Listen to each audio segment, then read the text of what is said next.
Across the Flow FM network, a Flow News 24 update.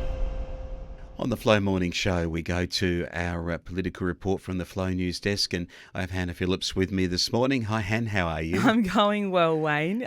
Look, there's been lots of news this morning that's come out. You know, we've got apparently a fat budget. There could be a surplus. Jim Chalmers is very excited about. And then the other thing we have is this thing called unemployment.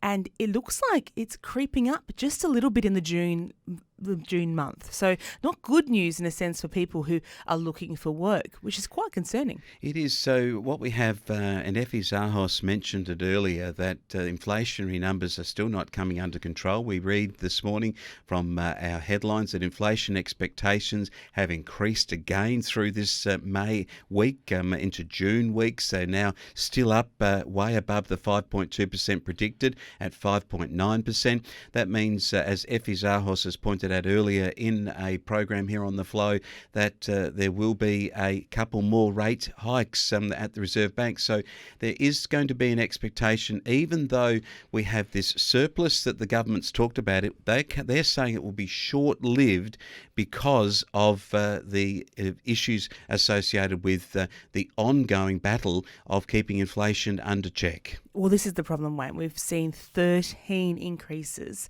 by the RBA already in the last 12 months. So we're going to see more increases.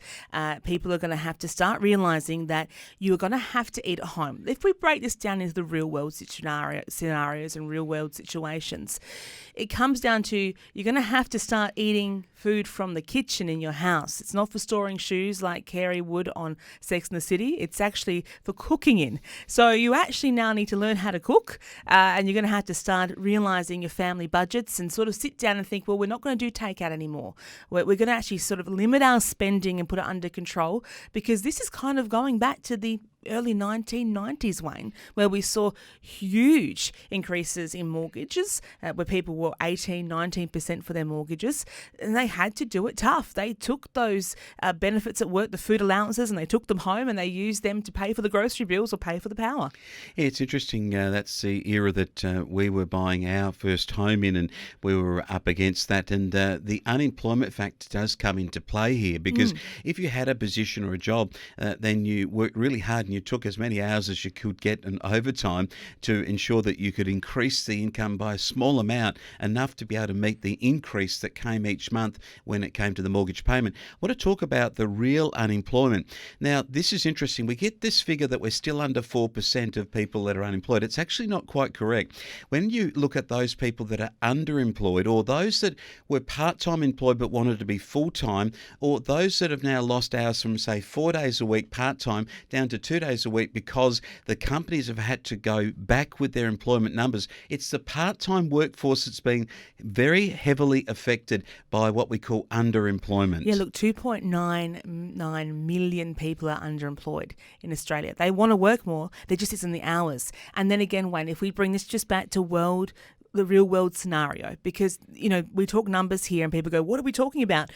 But when you have an increase to your pay of, 5% or 5.3%, and that's happened twice in a 2-year period now with the next lot of increases to people's pays, what ends up happening is the business goes, we can't afford to actually have our people working part-time. So we're going to actually do more work on our full-term workforce, because we can't afford to keep that person who's probably costing us maybe 27 to 35,000 a year. We can't afford that, because the increases we now have are 6 or 7 grand from where they were 2 years ago. So employers are really struggling here. We know that there was some data that came out earlier this week that said that small business owners are not making any profits. They're not taking any money home. They're actually just keeping the company running. And it means that their staffing numbers are having to change. And then this becomes a world of AI as well, Wayne, that we're seeing so frequently now, that you go into a checkout and there's no one there serving you.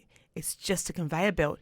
and you get to put all your groceries through yourself. Yeah, that's actually interesting you say that, that with the changing world, and Bruce Bilson with that report on what is happening, and that small business owners are taking home less money than they're paying their staff, and at the end of the time they're actually the older people in the workforce now.